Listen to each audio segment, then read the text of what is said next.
नमस्कार, मैं हूं अनुराग चड्ढा। मेरे शो इनसाइड विद अनुराग चड्ढा में आपका स्वागत है। दोस्तों, आज का जो टॉपिक मैं आपके साथ डिस्कस करने जा रहा हूं वो है कुंभ मेला और मुसलमान। आने वाले कुछ दिनों में कुंभ मेले की शुरुआत होने वाली है, लेकिन मेले की शुरुआत होने से पहले ही इस पर बहुत बड़ा विवाद छिड़ गया है और विवाद की वजह है साधु सन्यासी और हमारे देश के मुसलमान। दरअसल हमारे देश के साधु सन्यासी और जो अखाड़ा परिषद के अध्यक्ष या सदस्य हैं, वो कतई नहीं चाहते कि इस पवित्र जगह पर मुसलमान अपने पैर रखें।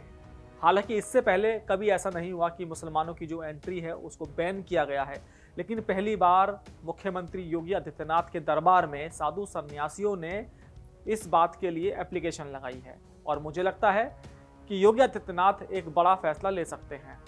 अब इस फैसले को लेने की वजह क्या हो सकती है? आप देख रहे हैं कि कहीं मूत्र जिहाद चल रहा है, कहीं रोटी जिहाद चल रहा है। दरअसल इस कौम को उन्हीं के कुछ लोगों ने इतना बदनाम कर दिया है कि साधु सन्यासी भी अब किसी भी तरह का फैसला लेने के लिए तैयार हैं और मुख्यमंत्री भी साधु सन्यासियों की इस एप्लीकेशन पर मोहर लगा सकते हैं। तो दोस्तों, इस पूरे डिस्कशन में हम समझने की कोशिश करेंगे कि आखिर इस विवाद की जड़ क्या है और इसका हल क्या है। जहां तक कुंभ मेले की बात है, कुंभ मेला दुनिया का सबसे बड़ा धार्मिक आयोजन है। कुंभ मेले का सामाजिक महत्व इस तथ्य में है कि यह दुनिया का एकमात्र ऐसा आयोजन है कि जिसके लिए किसी आमंत्रण यानी कि इनविटेशन की जरूरत नहीं होती। फिर भी करोड़ों तीर्थयात्री इस विशाल आयोजन के लिए आते हैं। कुंभ मेला एक सामाजिक संदेश भी देता है जो सभी मनुष्यों के कल्याण, अच्छे विचारों को साझा करने और रिश्तों को मजबूत बनाए रखने के लिए प्रतिबद्ध है। प्रयागराज में 13 जनवरी 2025 से महाकुंभ का आयोजन हो रहा है। इसकी तैयारी जोरों पर है। अभी इसके शुरू होने में देरी है, लेकिन विवाद जरूर शुरू हो गया है। अखाड़ा परिषद के साथ सनातन धर्म गुरुओं ने कहा है कि कुंभ में मुसलमानों की एंट्री बैन होनी चाहिए। आज इनसाइड विद अनुराग में बस यही जानने की कोशिश करेंगे कि मुसलमानों की एंट्री पर क्या कहना है धर्म गुरुओं का।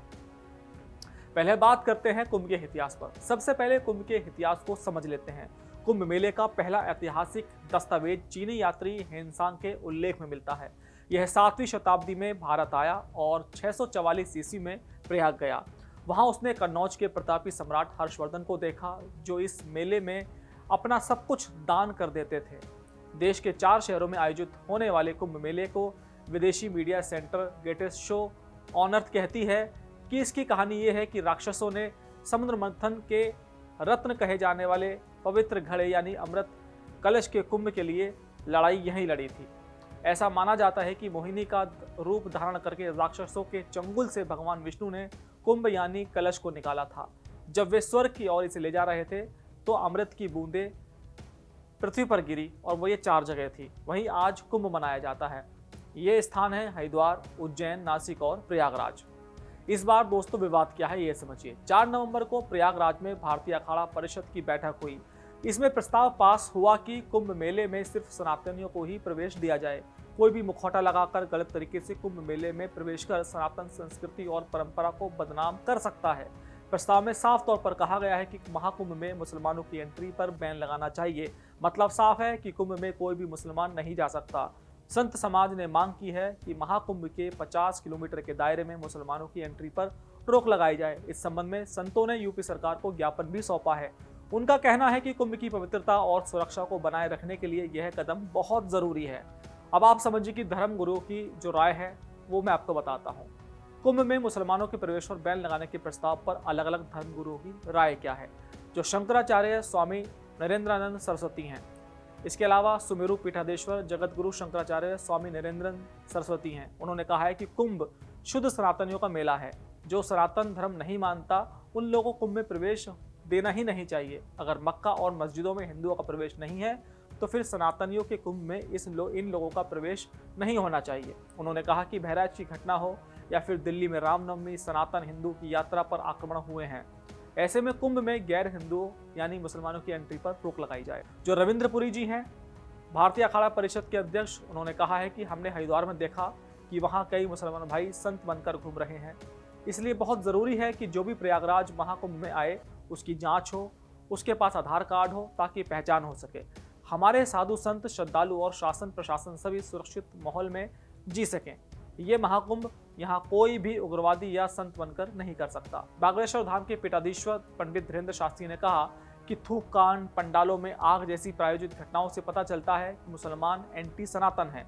उन्हें सनातन से दिक्कत है। जो राम को नहीं मानते उन्हें राम के काम से क्या काम, या राम के नाम से क्या काम, मेरे अंगने में तुम्हारा क्या काम है। उन्होंने ये बात भी कही।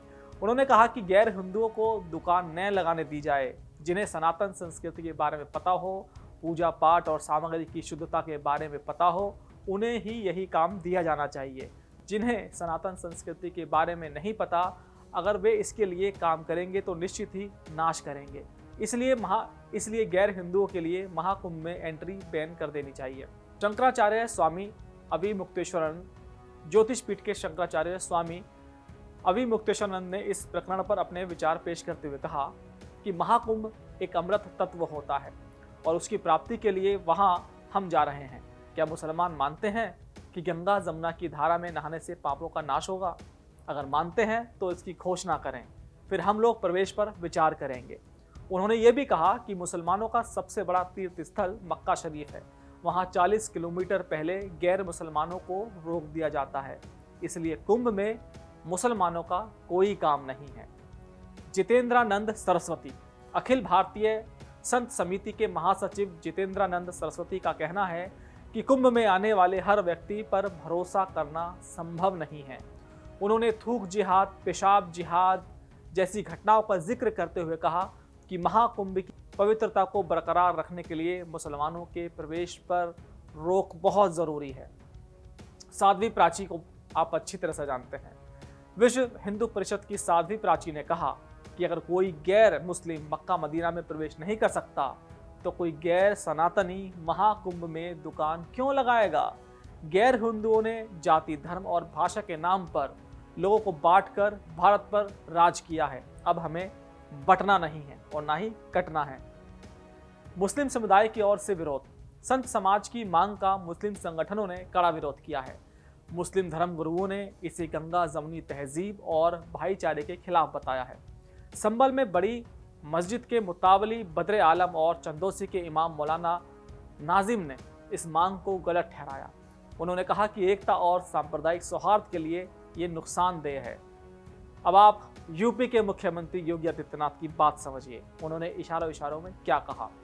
मुख्यमंत्री योगी आदित्यनाथ ने कुंभ में मुसलमानों की एंट्री पर बैन लगाने को लेकर सीधे तो कुछ नहीं कहा, लेकिन तैयारियों का जायजा लेने प्रयागराज पहुंचे योगी ने इशारों में अपनी बात कही। योगी आदित्यनाथ ने कहा कि महाकुंभ 2025 के दौरान प्रयागराज की शास्त्रीय सीमा में मांस मदिरा की बिक्री नहीं होगी। उन्होंने कहा कि महाकुंभ में पूरी दुनिया सनातन भारतीय संस्कृति से साक्षात्कार करेगी। सनातन परंपरा के सम्मान के लिए सरकार समर्पित है। इस बात के क्या मायने हो सकते हैं ये आप ही तय कर सकते हैं, और मैं कहता हूं कि करिए, क्योंकि आप सभी योगी जी का सनातन प्रेम बहुत अच्छी तरह से जानते हैं। मुख्यमंत्री ने कहा कि संतों के मार्गदर्शन में ही सनातन का समाज का उत्कर्ष संभव है।